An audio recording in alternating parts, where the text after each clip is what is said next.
Hello, we got a full house today. I am Josh. You can see my name right here, somewhere here. Next to me on my left, that way. We got Corey. Below him, Jonathan, aka Blackwing, and to his left we have LT Illuminati. I didn't understand that. Bixby doesn't understand you. Or me. Okay. I don't know. It's my phone is like I got a new phone recently, and it's been like just picking up everything. Like I'll be sitting watching TV, and someone on TV will say something, and then Bixby will pick up, be like, "I don't understand what you mean." What is Bixby? Like, what the fuck? Is that knockoff Alexa or knockoff Siri?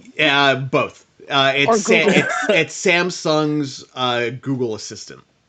But Samsung. Oh my gosh! Wow. So on like all the Galaxy phones, it's Bixby, but you can install Alexa if you want. Like the only virtual assistant that you can't use is Siri. I could install I think Cortana if I wanted to, but it doesn't do the cool Halo stuff. So what's the point? Unless you have like a Windows 10 computer or a Windows phone. So how are you guys doing? Like Elle, you and I saw each other last week. Jonathan, Corey, we talked briefly the week before when all of my shit broke. Yes. Yeah. Everything's better now. Yeah, I was so looking forward to being on the first episode for Lightspeed Rescue. But anyway, I'm doing good. Pretty much been, streaming on YouTube. I'm almost at affiliate. Almost. Nice. I just got across that, average viewership requirement, and then boom, I should be hitting. So for everyone in the chat, give a shout out to your channel. Oh yeah, you can find me at Blackwing2040 as all my other stuff is on Twitter, Instagram, Facebook, YouTube, as always. Have you watched the Phantom 2040? The what? The Phantom 2040. Wait, is that like the Phantom with Billy Zane? It was an animated version of the Phantom that came out around the same time. Huh. It was in the future. So they made a future version of the Phantom film?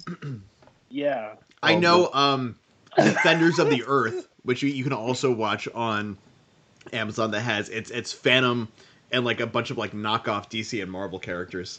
But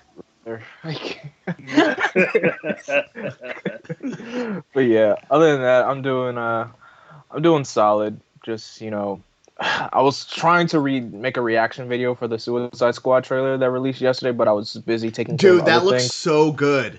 It looks great. You think so? It looks freaking terrible in my opinion. It looks exactly the same as the first movie. No, it was Guardians of the Galaxy knockoff characters. I don't know. I'm a big fan of King Shark. Yes. And the CGI looks fucking terrible to me. It looks fucking terrible. It's he's voiced by Sylvester Stallone, and Starro is the villain, and Starro is just like ridiculous and stupid. Like the CGI is like yeah. I would assume terrible. by the time it actually trailer? comes out, it'll be better. But yeah, I don't know. I like bad stuff like that. Like I love the Harley Quinn movie. It was good enough, but Suicide Squad, I still haven't watched the Harley Quinn movie yet. Birds of Prey. Birds of Prey was fun. I have HBO Max. It's sitting there in HBO Max. I'm like, why haven't I watched this movie yet? I'm like, what am I doing? It's a fun movie to watch, but that new trailer just looks... Dude, they try to squeeze in as many big names as they fucking possibly could to bring hype to it. They added like a good soundtrack, but it looks terrible. I think that's the whole point, because you don't know who's gonna die. Exactly. If you have big name characters and then you have all these no-name actors, then you know who's gonna survive. But if you kill off Idris Elba in the first 5 minutes, then people are gonna riot. People are gonna riot. It's true. Yeah. I don't know. What else are you guys like? Are you guys watching anything else new right now? Falcon and Winter Soldier. And Lois. Yeah, and Falcon and Lois, Flash. I'm about to drop Batwoman from my watch list because I tried watching it. You gotta respect our people. I mean, I respect her. I respect her though. That's the only reason I'm watching the show. I watched one of the Ruby Rose episodes. I've watched one of the new ones, and I just the Ruby Rose arc is terrible. I was like, I'm done with this shit. And then they brought the new girl in, and then I'm like, I'm on.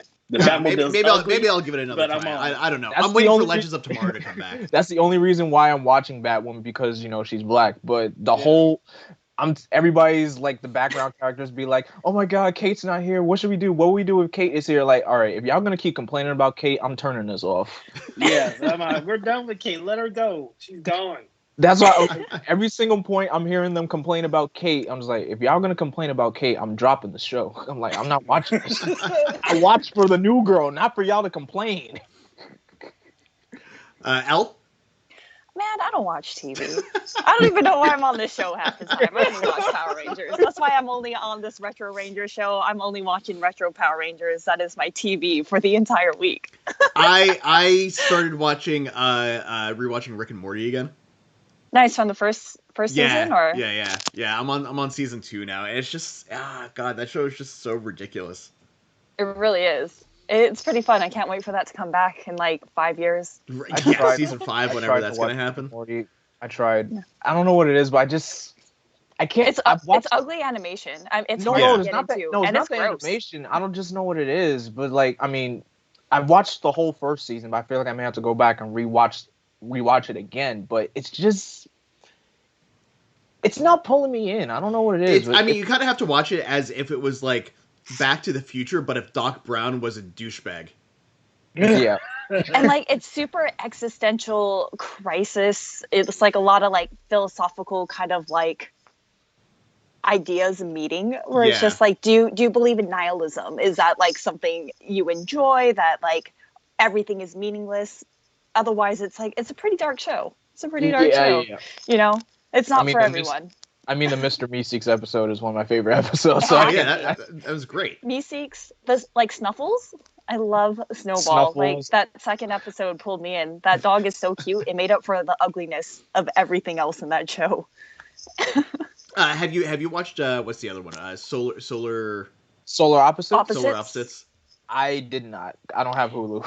It's too much of the same for me. Like, I watch it, and it's just like, it is exactly the same as Rick and Morty. Yeah, they live in a house, but they're aliens. I don't know. They're trying to cash in. Yeah, I'm gonna give the second season another try, but the first season I wasn't really impressed with. I did watch the Pacific Rim, the Black anime. How was it was that? fun. I didn't get it was into fun. that yet. I liked it. It's kind of it's got its ups and its downs, but overall it was really good. I know there's a second half of the season or a second season coming soon, because it cut off, not necessarily feeling like a season finale, but like there should be another episode. So so it had like a cliffhanger. It was a cliffhanger, but it didn't feel like a season-ending cliffhanger. Gotcha. It just felt like there should be another episode that kind of wrapped up that bit, but I don't know. Who do we got in the chat? Like, who's here with us today? Are any of you able to see that? Like, if I look, I'm gonna be like, I got it up. Like spun over this way. We got Edward Sanchez, Edward Sanchez approved. We got Thomas Franco, Ingrid Spotsky, Colin SCK, my boy Larry Newbill, and Honorable Kung Lao. Nice. What's up, everyone? We are actually here not to talk about our personal lives, although we do get into that. Thanks for joining us. We are talking of like Retro Ranger, Power Ranger episodes. We are in Lightspeed Rescue, episodes 4, 5, and 6. Yeah, what is this? Season 8? Is that what this is technically? Yeah, season 8. Yeah. Season 8. 8 years of Power Rangers at this point. And it's still not high definition yet.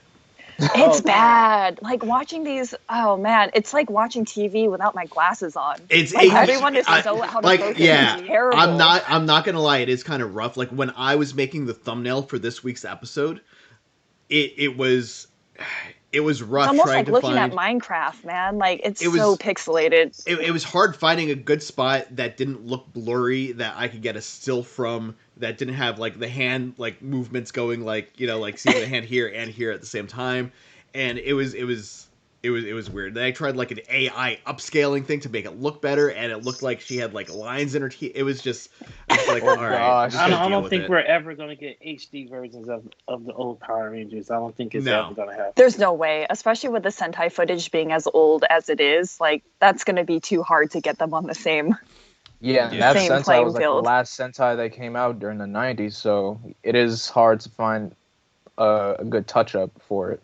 Yeah, but it is what it is, I guess. But yeah, I'm excited. We have some female-focused episodes this week, and I'm super excited to get into it.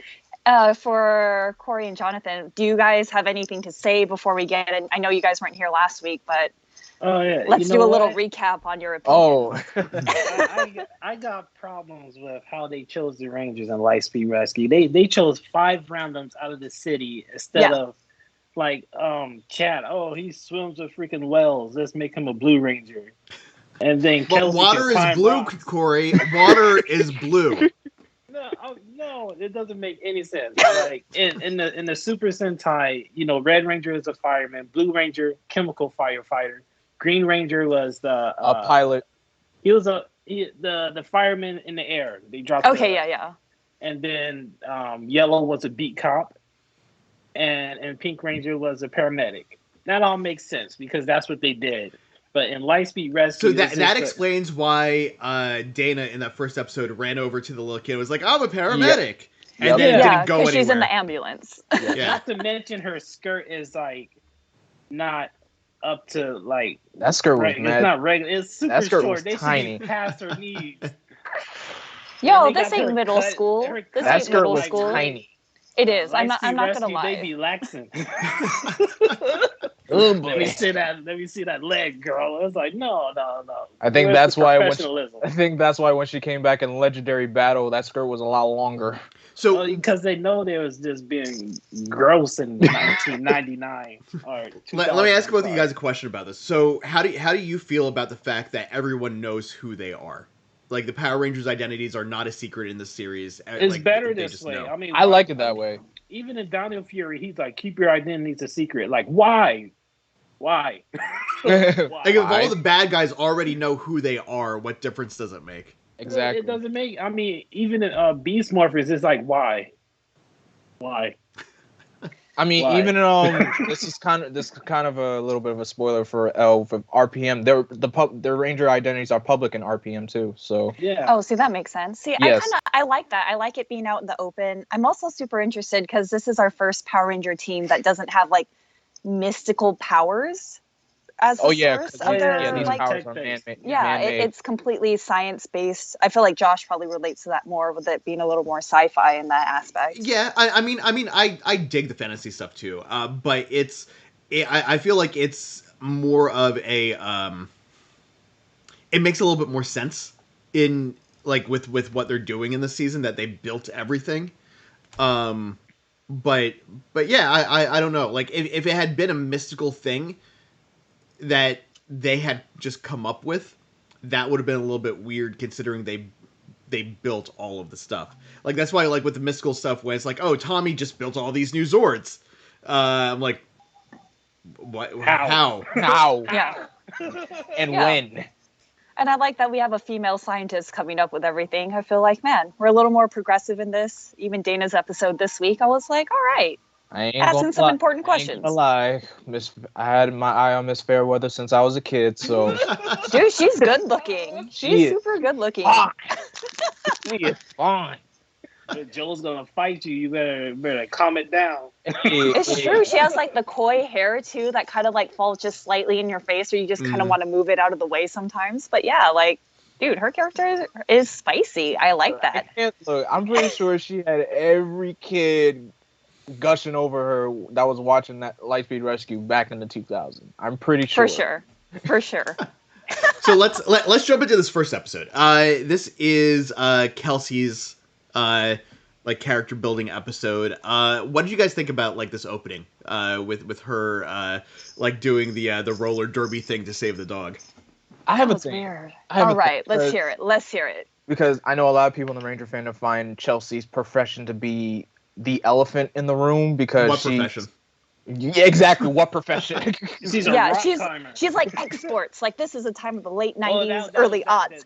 Those are those times. Yeah, exports expert or rock climber, field expert. I'm just like, what is her profession? I mean, this is probably one of the few moments this episode, and I know there's like an episode later on in the season where her roller derby does come into good use, but other than that, I just feel like Kelsey's like the odd one out. She doesn't really fit. She's the one that doesn't really fit in the team. And the fact that she just uses her skates to rescue this girl's dog and everything, I'm just and then like, do you think Fast and Furious stole the thing from the first movies where the cars went under the semi from this episode of the show? Thing. Oh my god! It had that Fast and Furious moment. But also, who rescues a dog, stands in the street, and is like, "Ta-da! I have Simba." No, actually, when did the first Fast and Furious movie come out? 2001. Yeah. So maybe. When was this?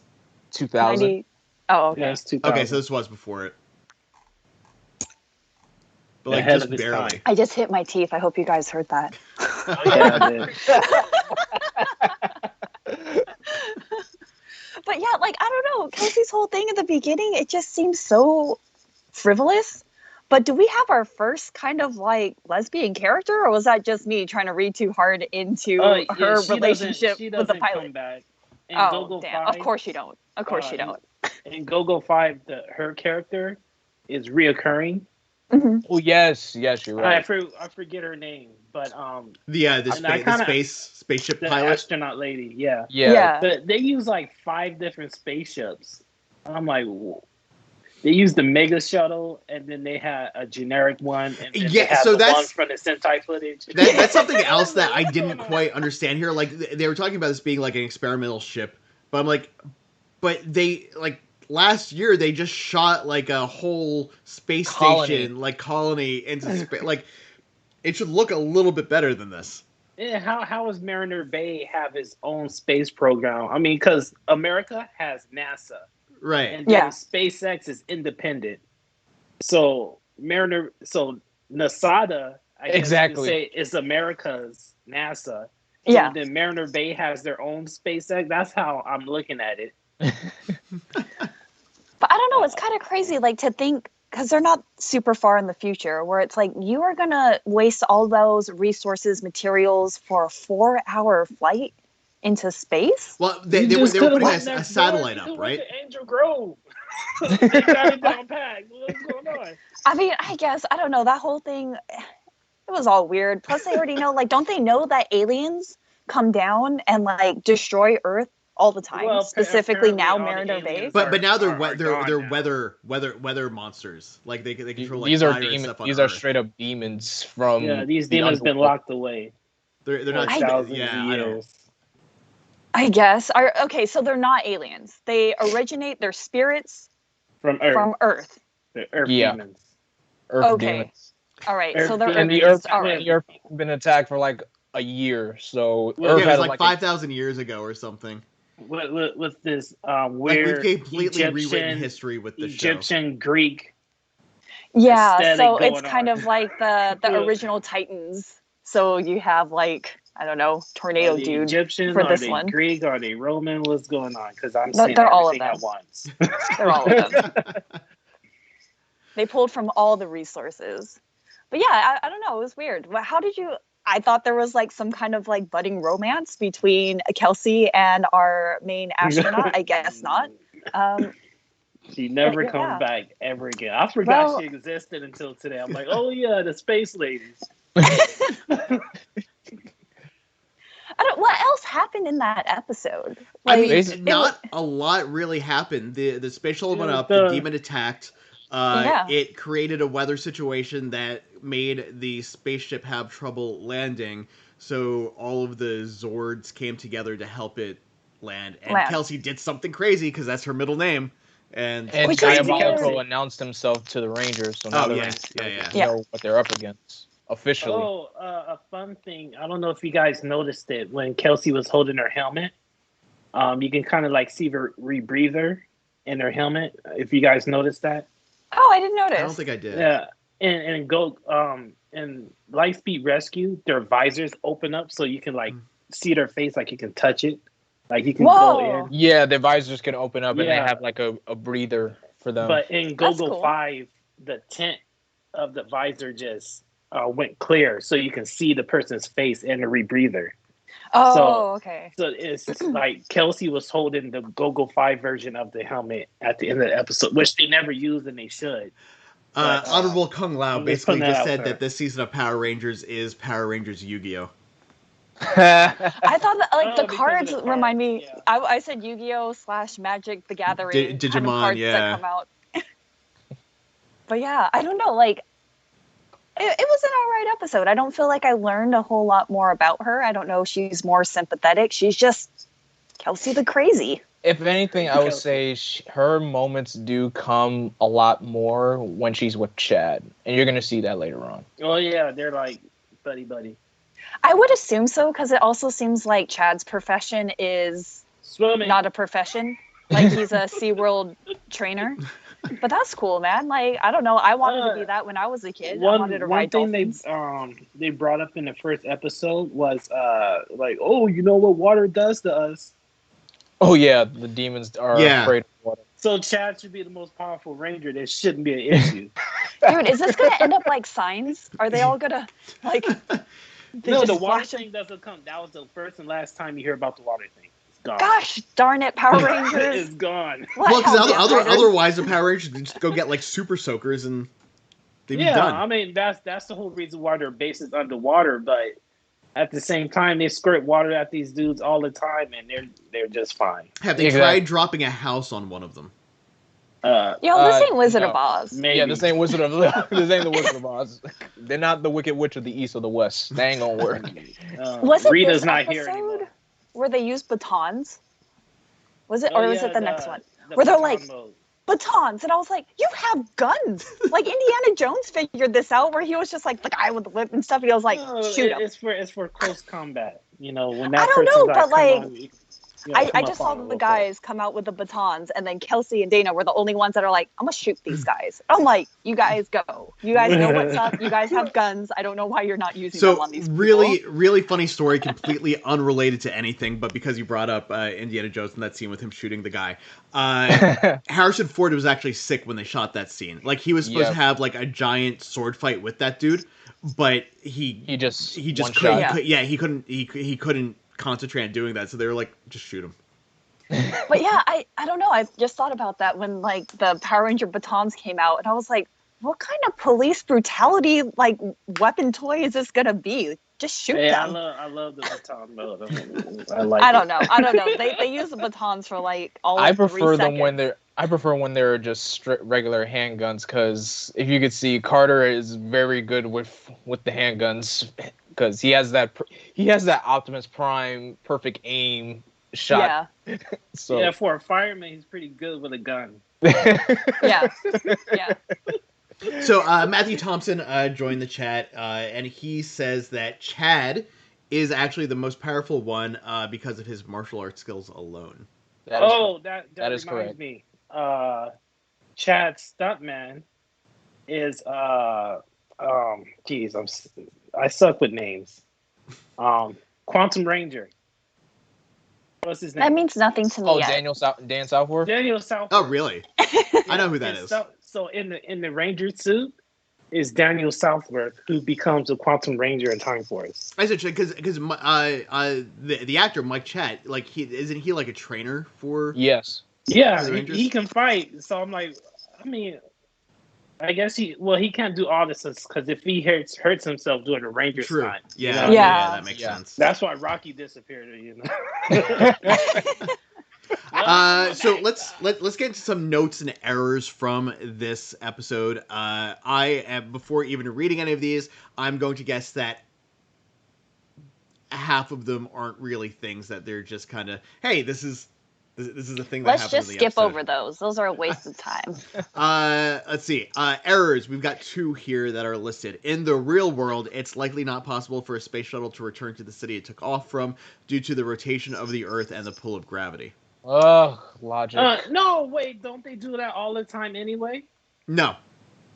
No. If they launch from Houston, don't they land back in Houston? Not in that type of a time span, because you have to because of the rotation of the Earth. The Earth's rotation. Oh, it's getting away from you versus. Yeah. Okay. So right. I wouldn't call that an error. Just that's just a bad logical science. reasoning. So it can do what it wants to. Yeah. No, we're watching Power Rangers. And it was These people are getting experimental. It was an nitty-gritty. experimental spacecraft. Exactly.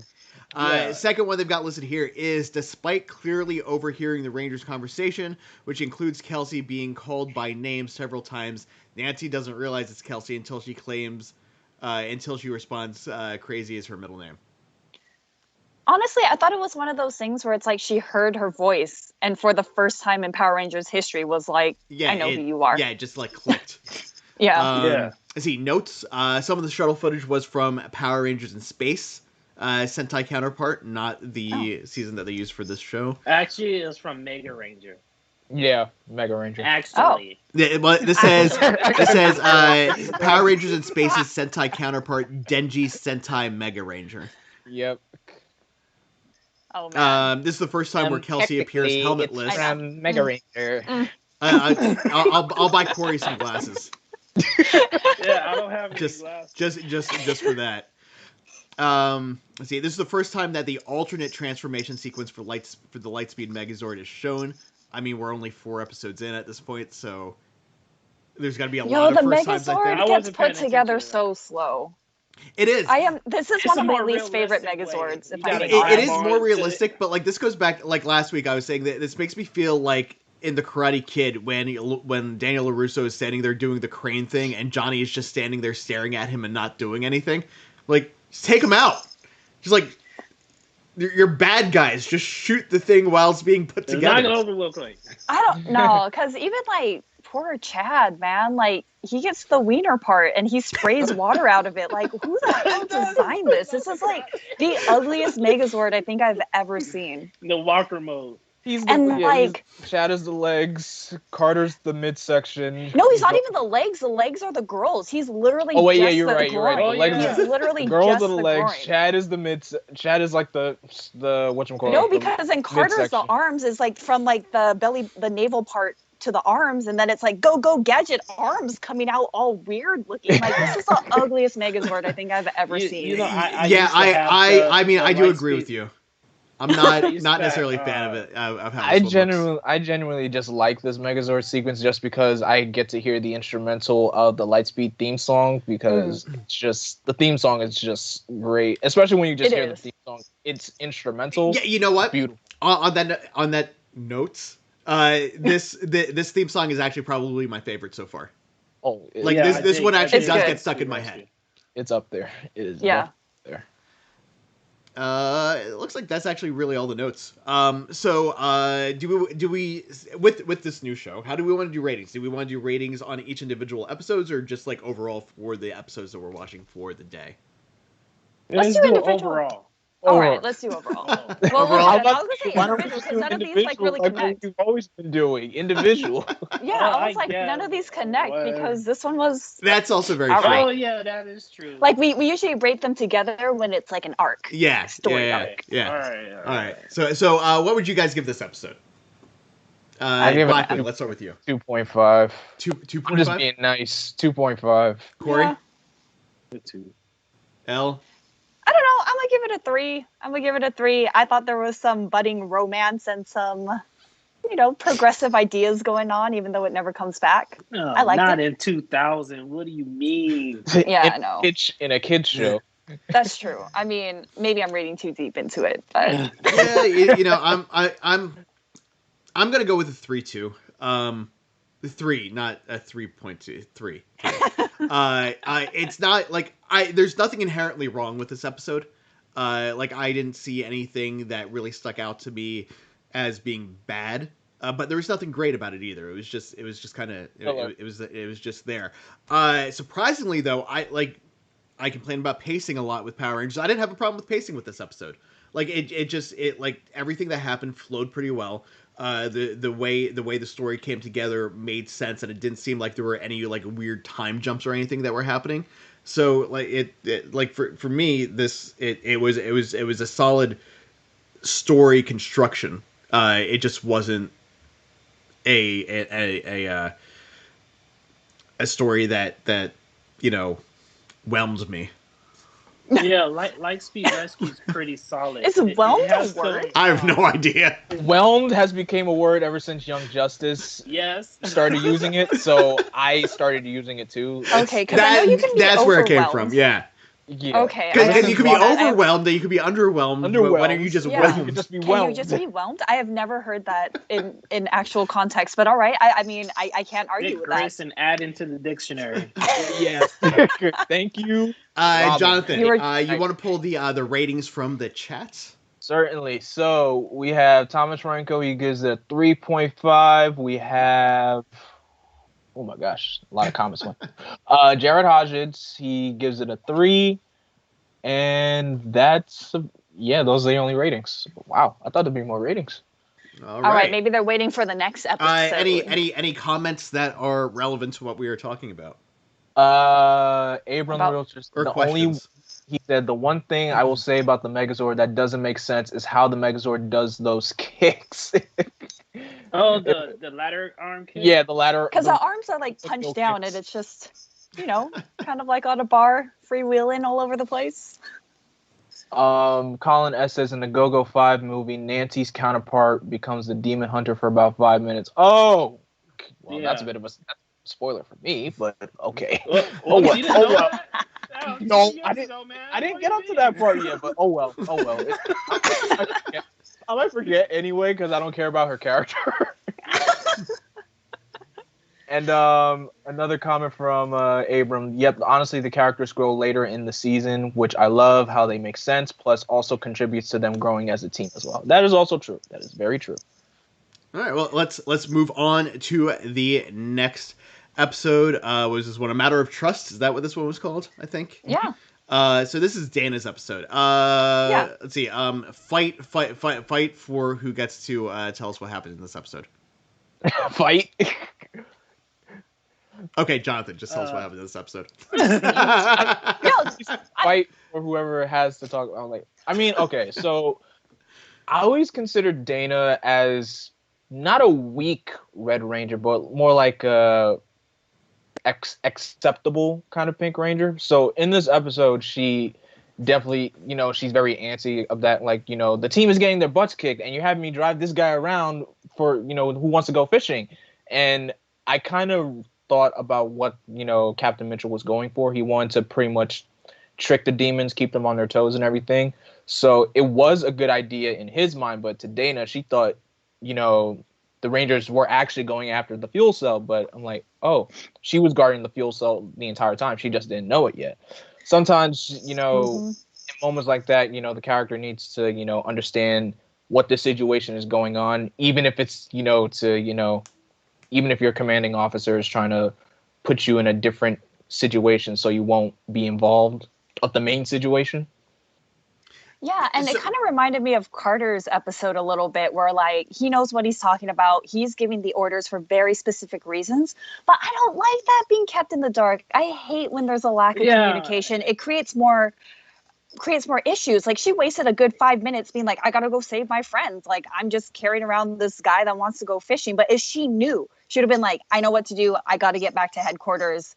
They can handle it. Right. The lack of information. Yeah, I don't understand why he didn't tell her what was going on.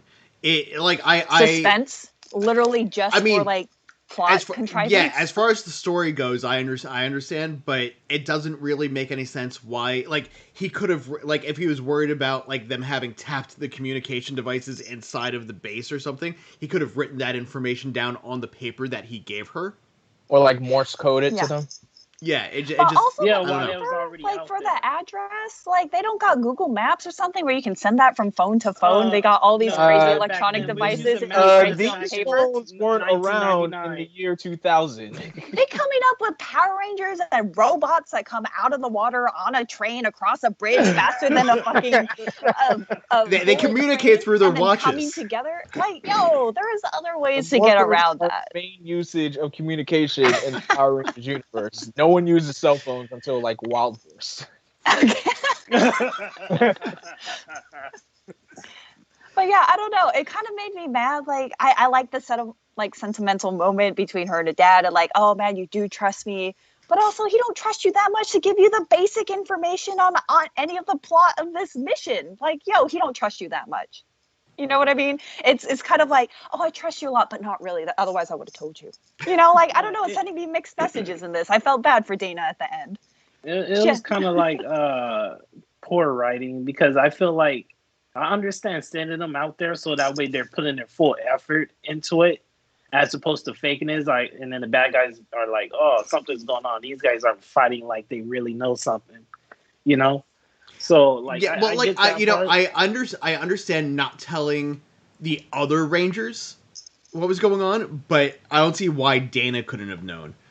Yeah, I mean, yeah, I see what you mean because she knows she knows her father better than anyone. Not only that, but if he didn't want the other 4 Rangers to know, so that they actually thought that they were protecting the thing, that makes sense. Because then they would be putting all of their effort into trying to protect this thing that's useless and it doesn't matter. But they wouldn't drop the ball at all. Whereas with Dana, her not knowing means that we get into this thing that's wasting time because she was like, no, I have to, like, I'm just helping you, like, take your friend fishing. This is stupid. or like, even, it just didn't make any sense. Could have just came out and been like, "Hey, Dana, don't turn around. I have the fuel cell. See, look let's get back to the Aquabase." It made me think he could have just like wrote it down on a piece of paper. Like, to show you a message and. Yeah, that's what I was saying. Like, he wrote down the address or whatever for her. He could have written down that same information on that piece of paper so that, like, anyone that might have been listening wouldn't have heard it. It honestly, it reminded me of my least favorite scene from the first Matrix movie, which is when they finally get Neo into the car and they're driving him to meet Morpheus, and they're kind of explaining to him what's going on, and then they're like, okay, well, we're gonna pull out this giant vacuum thing and suck this bug out of you, and he was like, wait, what are you guys doing?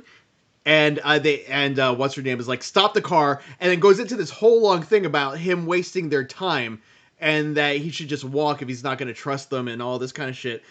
And I'm like, you could have just told him what was going on and it would have taken you like 2 seconds. Instead, you just wasted like 5 seconds and possibly lost him. Like, this whole thing was very, very similar to me as that was, where it just felt like a complete waste of time and energy for something that a 10 to 15 second conversation could have completely eradicated from needing to happen. So I don't know. Okay, so we're focusing on Dana because obviously this is a Dana episode. But if you are the 4 other Rangers that are putting your life on the line, and you're getting your butt kicked because you're just like, you don't trust us, you're using us as a diversion. Like, do you come back and go to your commander and be like, I don't ever want you to risk my life, these people's lives, without being informed? Because to me, honestly, that is what I would call a dick move. I don't know. I'll agree with you on that because I know there's like so many shows or films that uses teams as diversions without the team even knowing that they're a diversion. So I'll definitely agree with you on that point. Yeah, I think if they knew, like, I don't know, they could have came up with some other game plan to like. Yeah, there's definitely there was a better way this could have happened. But they just chose not to use it. It's fine. But I would have been mad if I came back, if I was like Kelsey or Carter or freaking Chad, I'd come back. What the hell, damn guy! You sent us out to risk our lives for something that wasn't even there. With it. And you don't think to tell us that? Like, what if we all like died? But I guess they're disposable because they can create new Power Rangers. Cyborg Rangers. Or they just go out. They just go out and grab the rover out of the rubble and then give it to someone else. Yeah, I mean, it's not like the Green Lantern where it has to find the right person. And a dolphin trainer, so. A dolphin trainer. Shit, they can give it to a dolphin. That's true. I seen that Simpsons episode. They're quite intelligent. They might take over society one day. Sequest had a dolphin. Tifa has a dolphin in Final Fantasy. There's Echo the dolphin. Oh, yeah. See, plenty of smart dolphins out there. So I don't know. Was there, outside of all of this like random stupid bullshit, was there anything that actually stood out to you guys in this episode that you liked? Not really. I like the monster. He was pretty cool. Oh yeah, I forgot to say, like, this season has by far my favorite monster designs of all time. I love all the monster suits in this season for sure. They all look pretty solid. I haven't seen any yet that actually stood out to me where it's like, oh man, this is great. I still think Ecliptor is like one of my favorite designs. His design is legit. Like he looked really good. But this one, I don't know. Like I don't think any of the designs so far have been bad. None of them have just stood up to me where I was like, oh wow, that's really dope. Oh yeah, speaking of monsters, I once knew a person. They have the Impus prop. the baby Impus. I thought you were gonna say that your friend was a monster, and he's deteriorating. He looks like he's being eaten away. But I mean, it was cool to see baby Impus in person. That is super cool. Like he looks like a little Furby. Like I don't know. I kind of like that. He actually kind of reminds me of the baby from Dinosaurs.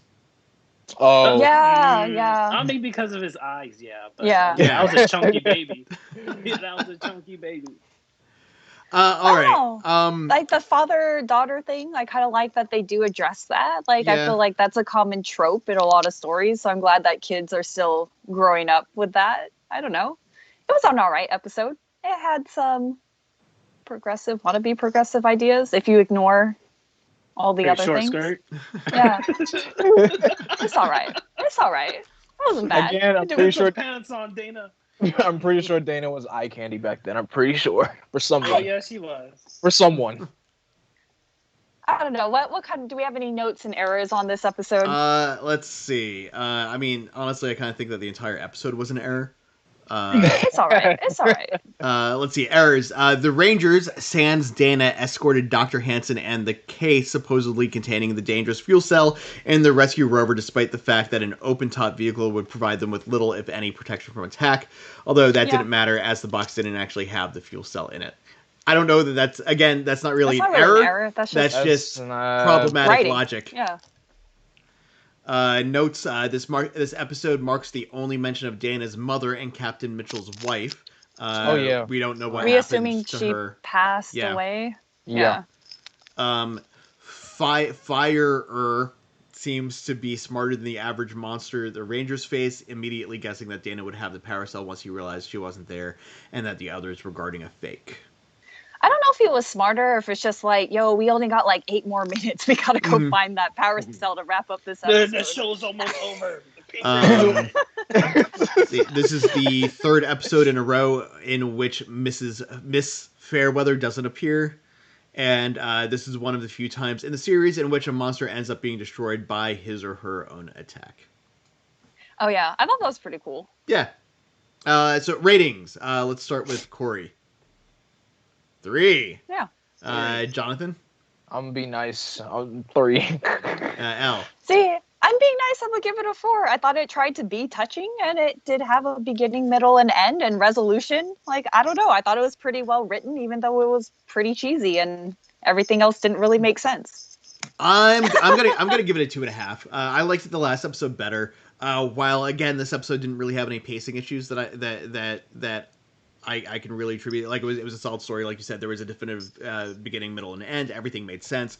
There was no weird time jumps. Story structure was all good. Like there weren't anything where I was like, wait a second, this doesn't follow what they were just doing. But the story itself was just kind of like it didn't do anything for me. It just like we were saying, like all the problems that we have with them not being told any of the information that they needed, just kind of drug it down for me a little bit. Yeah, I think that's fine. What do people in the chat say? Did anyone else give their ratings for this episode? Sure. Jared Hodges gives it a 3. Abram gives it a 4 out of 5. Matthew Thompson gives it a 1.5 out of 5. Ooh. Thomas Franco Slap in the face. Thomas Franco gives it a 2.5. And some people asked us some questions. Someone asked a question that was also mentioned last week. Someone asked, it was basically directed to me and Corey about if would you think if Dana would be a good Red Ranger? Honestly, at this point, I mean, no. That's not me being sexist or anything. I'll be honest. At this point in the game, no. Why do you say that? Why at this point in the game? What qualities from Carter does she lack? Carter, he's definitely good at giving orders. He definitely knows how to form a plan. He's definitely Captain America. He's the Captain America of the Power Rangers. That's pretty much it. Dana, she's I guess you could say she's like Sharon Carter. She's the Sharon Carter of the team. She doesn't. She's good for healing purposes, but other than that, that's all she's capable of. Probably not now, but somewhere probably later on. 2021, like Megaforce Dana. Yeah, Megaforce Dana definitely. The Dana that showed up in Megaforce can be a Red Ranger. Yes, yeah, she's definitely Red Ranger material. And plus, that was around the time where we did have a female Red Ranger in the first place. So I would say, future Dana, yes. Present Dana, no. What about you, Corey? What's your opinion on it? I don't know. It's still because I watched this when I was young, and I still have a lot of my old opinions attached to Dana. So, like, she's just the stereotype girl ranger. No, man. Like, if you compare her to, like, Kat, who's just screaming for Tommy, or, like, Kimberly, Dana is way more. Compare them to them. She's way better than Kat. She is. Yeah, she's way better. Even like Kimberly Pink now, Ranger? 20 years ago, not a Red Ranger. Still, she could be blue, not red. Not one of them can do it. But like, all right, compared to Kat and Kimberly, yes, Dana is better. But it's still Power Rangers just has this thing about writing girls down and writing certain types of people certain ways, which is just annoying. What about compare her to Kendrick's, or her predecessor? I love Kendrick's. Kendrick's can do anything she wants to do. She can do anything she wants. It's true. She's a scientist, goddammit. The Pink Rangers have been getting better and better. They don't rub me as wrong. Even more better next season. I'm excited. Pink Ranger, she's pretty cool. Nice. I can't wait till we get there. Oh, but it'll be a while. I mean, kind of just jumping, like, this next episode that's coming up, it's probably, like, the worst, but I think I enjoyed it the most out of, like, this week. I like this. Really? All right, so let's have you give us the synopsis of this episode, then. Lay it on us, Al. Yo, like, knockoff Scorpina is driving a go-kart, and the Power Rangers go freaking motorcycles. Like, it's legit. It was fun.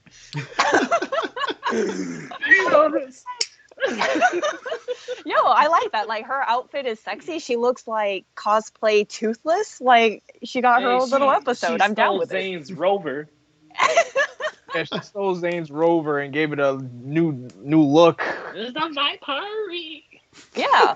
Like, yo, she got her own, like, vampire Ferrari. Like, that stuff looks, I don't know. It's got, like, little wings as spoilers. Like, that shit was dope. Like, back in the day, if I was watching this as a kid, I'd be like, dude, I want to be her. Like, yeah, the villains get to have the cool toys. Yeah. And, like, they brought the motorcycles back. Like, it was a fun episode. It was absolutely ridiculous and made no sense. Yeah, there was, like, literally nothing to this episode except that. Toys. More toys. Let's go, Rangers, sell those toys. Yeah, honestly, I don't know what to talk about with this episode. Like, there is so little that actually happened. Yeah, and Joel tried to get Miss Fairweather to go out with him again. He got butthurt because he played himself. Yeah, he did. Look! I gotta look. You gotta stand up for him, Jonathan. Come on, let's hear it. I gotta give Joel some props. All right, he's trying. Brother is trying his best. He hyped himself up, dude, and then he got sad when everybody got bikes and not just him. Yeah. Well, he didn't even want a bike. He wanted a jetpack, man. He wanted to be freaking Mandalorian status. I'm pretty sure his action figure got a whole bunch of that back in 2000. I'm pretty sure. Nope, he didn't even have a jetpack in the toys. Oh, never mind. He never got that jetpack. Yeah, I mean, it's not like he's the Rocketeer. I don't know. I thought it was fun. Like, it reminded me of Back to the Future. She goes, what is it? The something, whatever, gigawatts every time she drives off. Got flames in her tires. It's purple. Off the flame off behind her. Fun fact about the rescue cycles is what they call it. Yeah. In Go-Go 5, only the Red Ranger had it. Oh, shit. So they evened out the playing field. I like that. Yeah, I like that. I'm glad it's not just red. Okay, so based off of that, since there isn't a whole lot here with this episode, I'm going to ask you guys a question. Like, something that we've covered numerous times before since we announced that or revealed how it was leaked, whatever you want to say, that Hasbro and Toei were going to be going their separate ways after Dino Fury. So with them all having their bikes, that's clearly a departure from the original Sentai version, like you said. Are you looking forward to seeing what they do after the split, because they can do more of that and add to the fight footage without having to worry about we have to fit the episodes around this? At this point, Dino Fury is using almost no Japanese footage. Even that was the same with Beast Morphers. So I don't understand why they keep adapting Sentai when they can just make their own show. If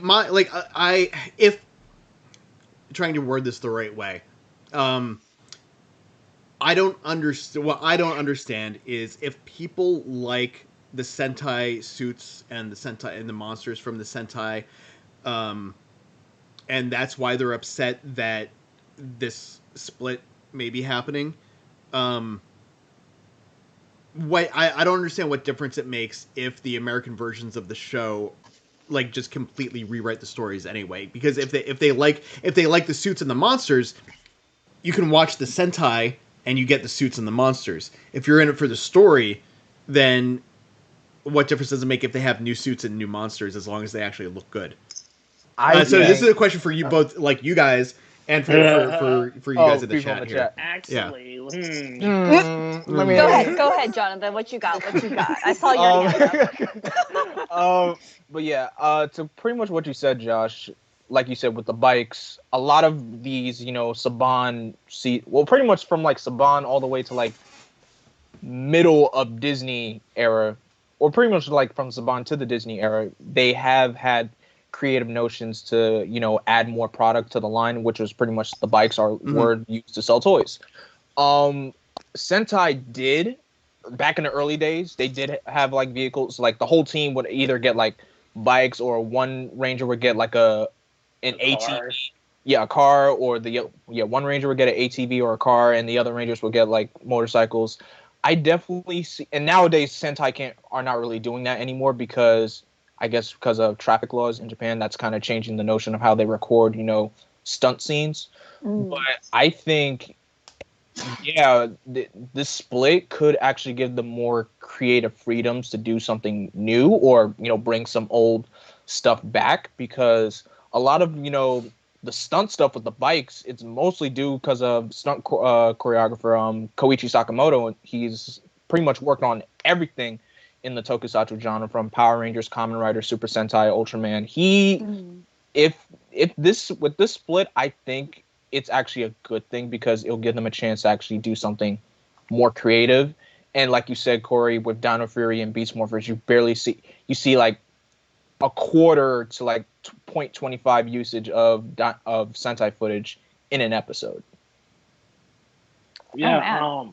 What the thing is, ever since Shattered Grid and the movie in 2017, they've been leaning hard on the morphing grid.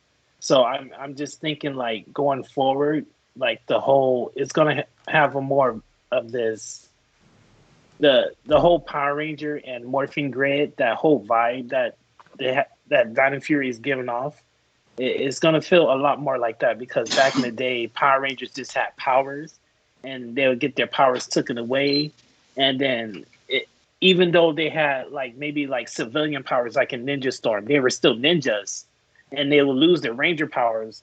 But then for some reason, they couldn't do their ninja powers because the Rangers' power was taken away. It just made shit confusing. It's like they use the morphing grid as a crutch. The morphing grid is like a crutch for Power Rangers. It brings a little bit more logic to Power Rangers when the morphing grid is involved.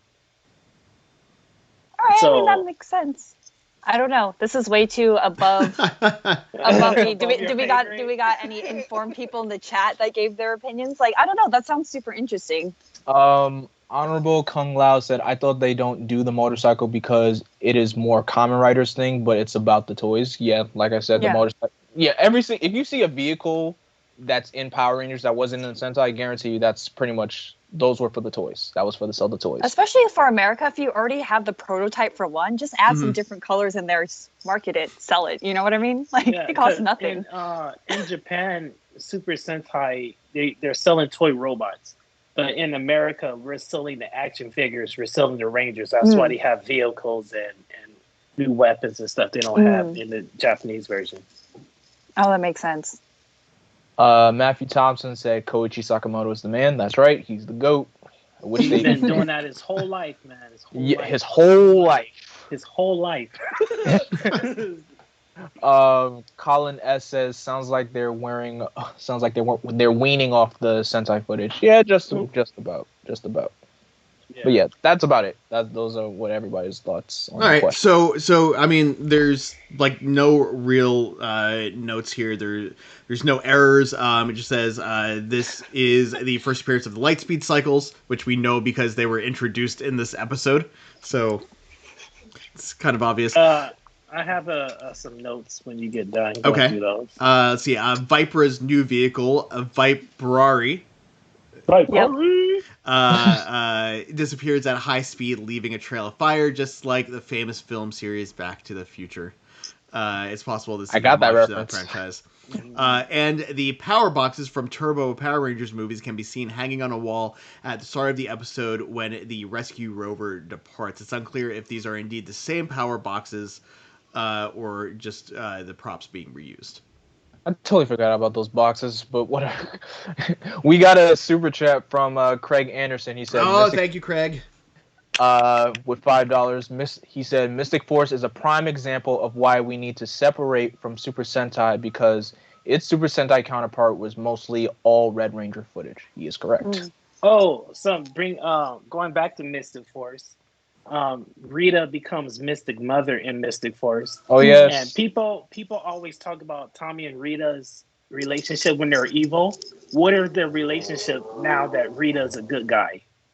Like, did she give Tommy the Master Morpher? You know, well, what is going on between them now that she's a good guy? That's something I want to see explored. That's a good question. Maybe in the comics. Who knows? I don't. Comic books are just. They're not bad. They're just. Tommy, Dragon, Green Ranger. I'm like, okay, I get it. We get it. More Rangers. Apparently, green is Power Rangers' favorite color. I mean, it's mine too, but I don't. We get it. So, Corey, let us have these notes you got. Okay. Power Rangers Lightspeed Rescue is based off the Super Sentai QQ Sentai Go 5. The whole there are puns within itself. Q is the Japanese is 9 in Japanese. Yeah. So and then QQ is also rescue. And then Go is 5 and then Go 5. You get where I'm going with this? Oh, the alliteration the whole kind of title is a pun within itself.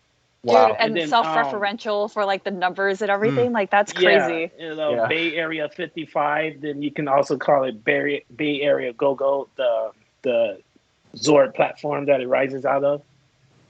And what else did I have? I already brought up the space lady, Demon Hunter. She's a reoccurring character, even though we only see her once. So her name is Nancy here in America. I forgot her character in Go 5. And I'm watching it right now. I mean, she's in and out. She basically Yellow's little friend. She's attached to Yellow, right? Green. She's attached to Green. Oh, Green, yeah. Oh, and Yellow Ranger is a boy. I felt like Yellow Ranger is always a boy. Yeah. Like in the original Sentai, like you only get one female per season. Yeah, it's starting to happen with Green now. Green is becoming a girl. Oh, nice. Times are changing. Yeah. So I like that mix. Colors are changing. Yeah, colors are changing. I mean, I like that. That's like one of my favorite issues of the comic. I love like the swapping of colors and genders that you typically don't see. Yeah. So. All right. So we're starting to get some scores in the chat. I think I saw some, a little bit up. So why don't we go ahead and score this episode because we're running out of time just a little bit here. This one's a 5 for me. This one was fantastic. This was like the best episode I think I've seen thus far. I give great. it I give it a 4 because of the Corey? toy. I love them. I gave it a go 5. I'm Wow. I'm gonna go with Jonathan. I'm gonna give it a 4. Like it was a really really fun episode. It's ridiculous. It had no place in here. They definitely juked Chad's episode for sure. For a 5, like I want to see both like fun and a good story. Like both like I You ain't gonna get that, Josh. You ain't gonna get that. It's Power Rangers. He's got it. Hey, we've got 18 years of Power Rangers left to go. That's true. That's true. I'm excited to see Chad's episode. I feel like he got the short end of the stick unless they do like 2 character focused, 1, I don't know, big group focus. But hopefully next week. You may find Chad's focus episodes. You're gonna find Chad's episodes very, very interesting. I could say his episodes are from the heart, but another one is very I'll just say creative. I like the outlandish one, so I'm excited to see that. I already equate him like Captain Planet. He's heart.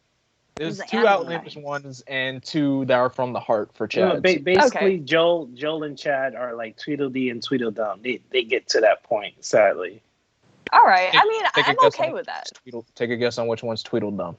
I don't know. I think that's fine because I feel like Kai from last season, like he was a little dry. Like he had no personality. Like I don't know. I want to see like business.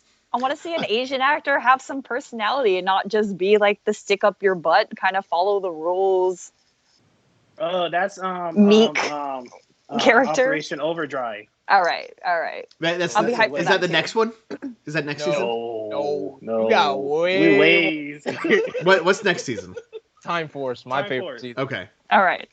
So let's see. In the chat, we have Abram the Realtor is giving it a 3 out of 5. He thinks that the rescue cycles were the best thing. Donnie Pearson gives it a 10 out of 10.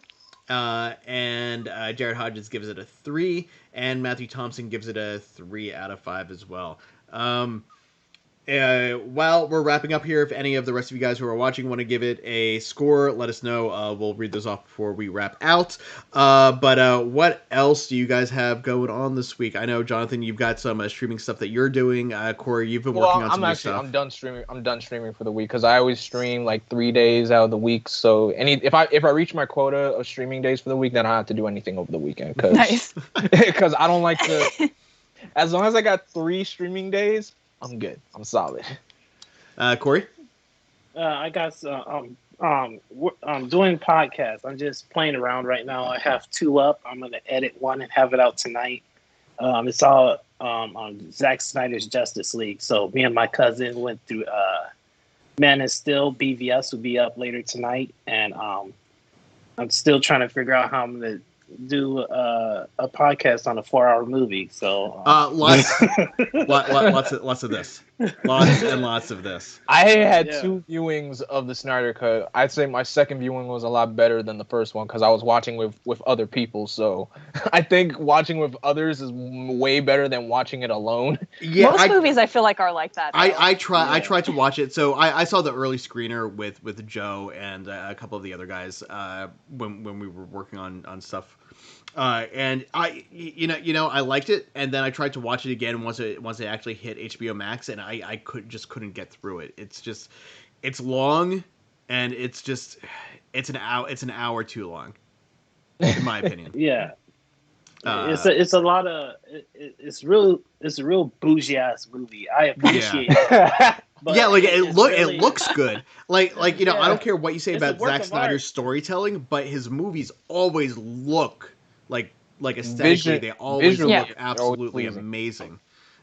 Just he gets lost somewhere in the story and goes on a trail. I want to do everything. I want it all at once. Yeah. So today we have coming up in about half an hour. Jamie and I will be reviewing and discussing episode 19 of Star Trek Enterprise from season 1. It's the first appearance of the Ferengi. Tomorrow we have the Illuminati Wrestling Order at 8 o'clock, and Jamie and I will be hopping onto Twitch. We purchased a Star Trek collectible card game Wow. It's based off of the Ferengi's rules of acquisition, so it's like a merchant trading type thing. I haven't looked at the directions yet, so I'm not exactly sure what the structure of the game is, but it looks really fun. So we're gonna hop onto Twitch tomorrow and play that. Nice. And then during the week, Tuesday, it's all connected with our Marvel and DC team. Thursday night is a live watch along of the third episode of The Falcon and Winter Soldier. We will be getting started around 11:40 Pacific time and ending this past week. We ended it at about 2 a.m. I had to tell them to cut it off early because I had to wake up like really early for work the next day. I was like, I gotta go. Sorry guys. So that should be it for the week. You actually did forget something. You forgot one more show. Retro Sentai wrap up. Oh yes. Sunday. Yes. Well, what time is that one? That one, I think. Shoot, I think that's at. What like is it? 2. What time is it for our U.S. audience? It does Yeah. air over in the U.K. at a specific time, so it's in the middle of the day. I want to say it's at like 3 or something like that. So yeah, Retro Sentai wrap up. That's 3 p.m. Eastern Standard Time. So okay. I should know that. Yeah. That's basically 12 o'clock for all you West Coast people. West Side. All right. Well, I'm gonna go prepare for the Star Trek show, and I will talk with you guys later. And I will see you guys in about. I don't know why I'm looking over here. This is my other monitor. This is my camera. I will see you guys in about 25 minutes over on the Riker maneuver. Farewell. Follow us on all the things. Subscribe, and like and comment.